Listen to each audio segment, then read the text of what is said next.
पृथ्वी पर न्यूयॉर्क की जगह न्यूरोम है। शहर को संभ्रांत परिवार नियंत्रित करते हैं जो सख्त नैतिक संहिताओं का दावा करते हैं पर निजी तौर पर भोग विलास करते हैं और सुखों पर प्रतिबंध लगाते हैं। बाकी लोग गरीबी में जीते हैं। एक ऊंची इमारत पर वास्तुकार सीजर कूदता है। अचानक वह समय रोक देता है और फिर से चलने लगता है। जमीन और ऊंचाई देखने के बाद वह समय सक्रिय करता है और शहर जीवित होता है। इस बीच सिसरो के मेयर नाराज हैं कि रेडियो पर उनकी आर्थिक समस्याओं की चर्चा हो रही है और उनकी बेटी जूलिया एक फोटोशूट में बिना कपड़ों के दिखी। एक रात दूर रहने के बाद जूलिया घर लौटने की कोशिश करती है लेकिन सड़क बंद पाती है क्योंकि सीजर और उसकी टीम एक इमारत गिरा रही है। जब विस्फोटक गायब हो जाते हैं, सीजर रुककर विस्फोट की प्रशंसा करता है। जूलिया अप्रभावित रहती है और शीत विध्वंस भी देखती है। कुछ समय बाद सीजर मेगालोन के आविष्कार पर नोबेल जीतता है। उसकी लोकप्रियता बढ़ती है और सिसरो चिंतित है क्योंकि उसके आंकड़े गिर रहे हैं और सीजर को प्रतिद्वंद्वी मानते हैं। एक रात सभी महत्वपूर्ण लोग विध्वंस स्थल पर एकत्र होते हैं। इस घटना को पत्रकार वॉव ने कवर किया। सीजर का चचेरा भाई क्लाउडियो विदूषक की तरह है और उस पर बैंक के निदेशक चाचा हैमिल्टन को शर्मिंदा करने का आरोप है। हैमिल्टन चिंतित हैं क्योंकि अफवाहें हैं कि क्लाउडियो और उनकी बहनों के बीच दोस्ती है। सिसरो ने घोषणा की कि वे एक उन्नत कैसीनो बनाएंगे, लेकिन क्लाउडियो की हरकतें बड़ा क्षण बिगाड़ देती हैं। सीजर का आगमन घोषणा को रोकता है। वह डिजाइन प्राधिकरण का अध्यक्ष है। वह मेगालोन से शहर को पुनर्निर्मित कर स्थायी यूटोपिया बनाना चाहता है, लेकिन सिसरो यथार्थवादी लक्ष्य चाहता है, सपने नहीं।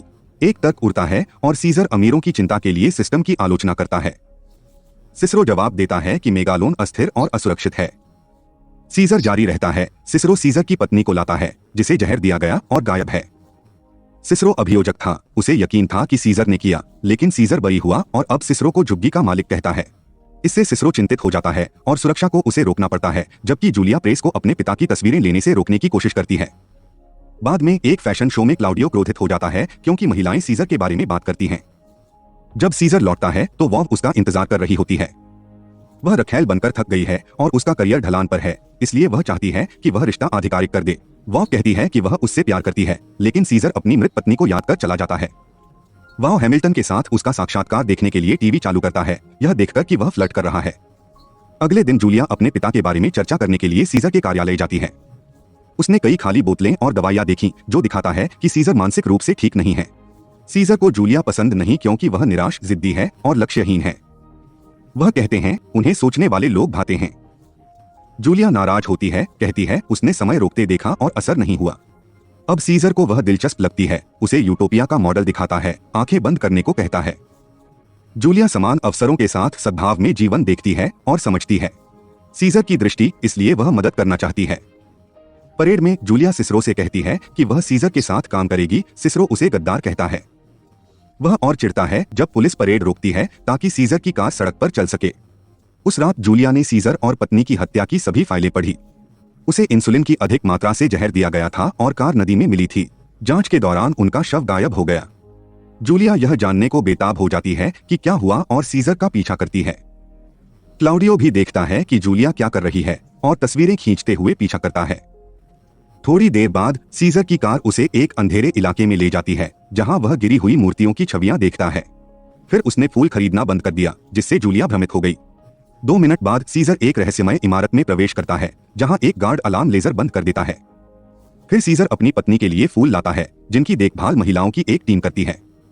लेकिन जब जूलिया उसका पीछा करती है तो वह सीजर को अकेला पाती है क्योंकि यह उसकी कल्पना है। सीजर के प्रेम से प्रभावित होकर जूलिया ने छोड़ने का निर्णय लिया। अगले दिन सीजर टावर के शीर्ष पर जाकर शहर और योजनाओं पर ध्यान देता है। जूलिया पूछती है किस संस्था को संरक्षित करना सबसे महत्वपूर्ण है। सीजर दोस्ती कहता है। हफ्तों तक वाओ हैमिल्टन के साथ समय बिताता है और उनकी सगाई होती है। शादी की रात वाओ ने हैमिल्टन को मूर्ति दी। जूलिया सीजर के साथ प्रतीक्षा करती है जो प्रोटेस्टेंटों को उसके खिलाफ देखता है, लेकिन वह उन्हें नजरअंदाज करता है। पत्रकारों ने मेगालोन और उसके खतरे के बारे में पूछा, लेकिन सीजर हंसकर आश्वस्त करता है कि यह सुरक्षित है। पॉप स्टार वेस्टा मेगालोन से बनी सीजर की पोशाक पहनकर आती है जो अदृश्य करने के लिए कैमरों का उपयोग करती है। सबको वेस्टा पसंद है क्योंकि वह शादी तक तलाश में रहने का वादा करती है। सिसरो आने पर सब उससे नफरत करते हैं। यह नया रोम है, इसलिए वे आधुनिक पार्टी के बजाय प्राचीन रोमन साम्राज्य से प्रेरित उत्सव मनाते हैं जिसमें रथ दौड़ और ग्लैडिएटर लड़ाई होती है। कुछ छात्रों ने जूलिया से बात की और सीजर के साथ उसकी डेटिंग की अफवाह सुनी। सीजर की बात करें तो वह रात धूम्रपान, शराब और अन्य पदार्थों में बिताता है, जो एक मनोविश्लेषणात्मक मजाक है।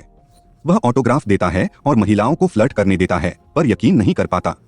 जूलिया उसका पीछा करती है, उसे पकड़ने की कोशिश करती है। कुछ जोकर परेड खत्म करते हैं। क्लाउडियो निर्माता को वीडियो चलाने के लिए रिश्वत देता है। तब वेस्टा गाती है, लोग उसकी शुद्धता के लिए पैसे देते हैं। बड़ी स्क्रीन पर क्लाउडियो का वीडियो उनके प्रदर्शन को बाधित करता है, जिसमें सीजर और वेस्टा गंदगी में पकड़े जाते हैं। इससे कोहरा छा जाता है और गुस्साई भीड़ के दंगों से पहले वेस्टा को ले जाना होता है। सिसरो का भाषण नजरअंदाज होता है क्योंकि गार्ड भीड़ को शांत करने के लिए और हिंसा करते हैं। अंत में सिसरो के संकेत उसे स्टेडियम लौटा देते हैं।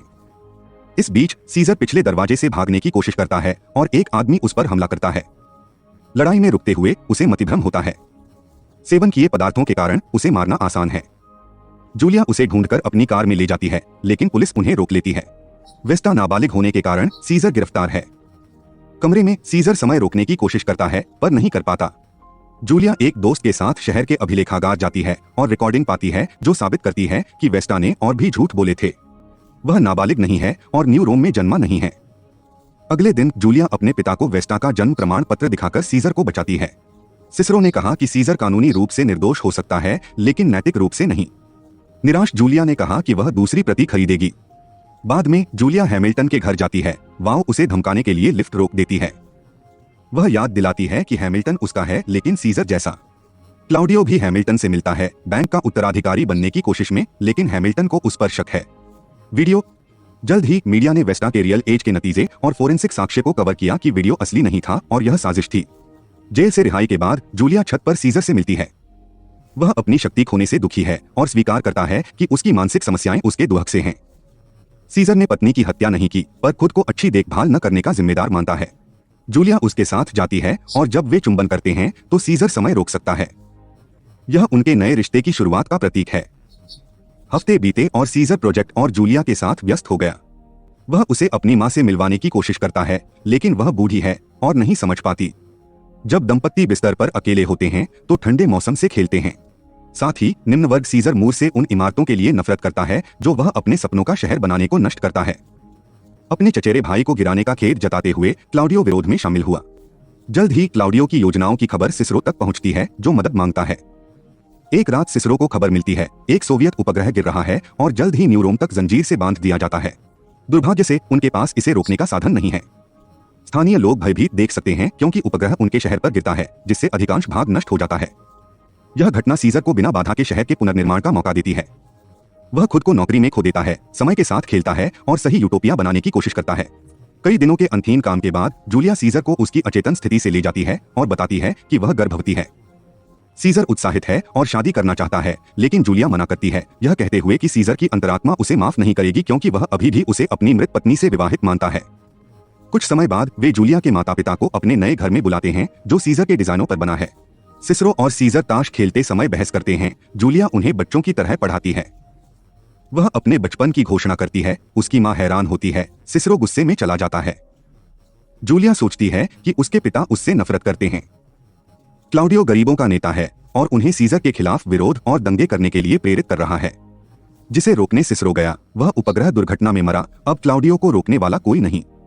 कुछ दिन बाद सिसरो सीजर से मिलने जाता है और जूलिया से दूर रहने को कहता है। बदले में वह एक हस्ताक्षरित स्वीकारोक्ति देता है कि वह सीजर की पत्नी को जानता था, लेकिन उसे सताया। सिसरो ने सीजर का सार्वजनिक समर्थन करने का वादा किया, पर सीजर ने प्रस्ताव ठुकरा दिया। बाद में सीजर वॉव से मिलती है, जो कहती है कि वह हैमिल्टन के बैंक को लूटकर उसे सीजर को दे सकती है ताकि वे साथ रह सकें, लेकिन सीजर मना कर देता है। W.O.W गुस्से में सीजर के खातों को धीमा करने का फैसला करता है। पत्रकारों ने खबरों में चर्चा जारी रखी कि मेलोडन सुरक्षित है या नहीं और सीजर की छवि पर हमला किया। एक रात एक लड़का ऑटोग्राफ मांगने सीजर के पास आता है, लेकिन वह गोली चलाने की चाल होती है सिर में। अगले कुछ घंटों तक सीजर मतिभ्रम में फंसा है। जूलिया उसे अस्पताल ले जाती है। डॉक्टर मेगालोन के साथ इलाज पर विचार करती है। पता चलता है बच्चा क्लाउडियो के गुर्गों ने भेजा था, पर क्लाउडियो नाराज है क्योंकि इससे सीजर को हत्यारा बना दिया। मेगालोन के साथ सीजर का इलाज सही चल रहा है, पर समय लगेगा। ठीक हो जाता है। ऑपरेशन के बाद जूलिया उसे सांत्वना देती है। दर्दनाक मतिभ्रम में सीजर बताता है कि उस रात क्या हुआ जब उसकी पत्नी की मौत हुई। वह बड़ी खबर देने आई, लेकिन कुछ देखकर जलन हुई और नदी में गिर गई। जहर वाली बात सिसरो का झूठ था और उसने गर्भवती होने की बात भी छुपाई। सीजर ने अपनी पत्नी का पीछा किया और उसे कूदते देखा, फिर पाया कि प्रिंसिपल मेगालोन के पीछे उसे बचाने की कोशिश कर रहा था। जैसे ही वह चलता है, सीजर बैंक खातों के बारे में पूछने वाव जाता है। वह धमकाने की कोशिश करता है, लेकिन सीजर मेगालोन को दिखाने के लिए पट्टियां हटाता है जो उसकी बाईं आंख के पीछे है। वह आश्चर्यचकित होकर गोद में गिरता है और इसे वापस लेने को कहता है, क्योंकि बिना प्यार के हीरा बेकार है। इस पल को हैमिल्टन बाधित करता है, ठंडे खातों पर चौंकता है और इसे ठीक करने का वादा करता है, बस कहता है कि यह कागज पर गलती थी। बाद में वाव और क्लाउडियो अकेले मिलते हैं। अचानक रोशनी खराब होती है। क्लाउडियो कहते हैं कि यह सीजर के सिस्टम के कारण है। फिर वाव बताता है कि हैमिल्टन ने विवाह पूर्व समझौते का अनुरोध किया और बैंक नहीं मिला। वह क्लाउडियो के साथ काम करने के लिए उत्सुक है, इसलिए उसके बाल भी काट देती है। जब क्लाउडियो हैमिल्टन से मिलता है तो वह गर्व महसूस करता है कि उसका बेटा अब वयस्क है। योजना के बाद क्लाउडियो पारिवारिक व्यवसाय में मदद के लिए बैंक का अंतरिम निदेशक बनने को कहता है। हैमिल्टन खुश होकर उसे काम पर रखता है और कागजात पर हस्ताक्षर करता है, लेकिन बाद में पता चलता है कि अनुबंध पूरा हो गया है। क्लाउडियो एक सच्चे निर्देशक और बिजनेस लीडर हैं। हैमिल्टन को इस विश्वासघात से चिंता होती है और उसे दिल का दौरा पड़ता है। बच्चे के जन्म के कुछ महीने बाद सीजर और जूलिया सैटर्नलिया के दौरान गुप्त रूप से शादी करते हैं, जो शहर का क्रिसमस है। क्लाउडियो और वाव मिलकर काम जारी रखते हैं और क्लाउडियो बोर्ड को हैमिल्टन को बैंक से हटाने के लिए मना लेता है। बाद में क्लाउडियो ने विद्रोहियों को इकट्ठा कर सबसे बड़ा दंगा शुरू किया, जिससे कई गोलीबारी हुई। पुलिस रोकने में असमर्थ थी। सिसरो ने नागरिकों की निंदा करते हुए भाषण दिया और अपनी पत्नी जूलिया और बच्चे के साथ मेट्रो में भाग गया। अपनी दादी को रखते हुए भी सिसरो सीजर का अपमान करता रहा, लेकिन वह चाहता है कि बच्चे का भविष्य अच्छा हो और अंत में अपने दामाद का समर्थन करे। उस शाम क्लाउडियो और वाव हैमिल्टन को देखते हैं, जिसकी पैंट में उभार है। वह दिखावा करता है कि वह वाव को देखकर खुश है, लेकिन बिस्तर की परतें हटाने पर पता चलता है कि यह चाकू और पेड़ है। वह दौड़ते समय वाव को और क्लाउडियो को पीछे से मारने के लिए उसके दिल में कई बार गोली मारता है। फिर हैमिल्टन घोषणा करता है कि वह सीजर सिटी परियोजना को अपनी पूरी संपत्ति छोड़ रहा है। उसी समय सीजर प्रकट होता है और भविष्य के बारे में कहता है कि उसके मेगालोपोलिस में कोई वर्ग नहीं होगा। शहर के हर व्यक्ति को काम और प्रगति का मौका मिलेगा। दर्शक प्रभावित होते हैं और समझते हैं कि क्लाउडियो ने उन्हें धोखा दिया था। वे उसे पकड़ते हैं और फांसी पर लटका देते हैं। क्रिसमस तक मेगालोपोलिस परियोजना पूरी हो जाएगी। सीजर, जूलिया और बच्चा परेड में सिसरो और उसकी पत्नी के साथ शामिल हुए। प्रशंसकों का स्वागत करते समय सीजर अपनी मां को देखकर चौंक जाता है। जब क्रिसमस की उल्टी गिनती शून्य पर आती है, सीजर और जूलिया समय रोकने के लिए चुंबन करते हैं, पर उनकी बेटी अप्रभावित रहती है।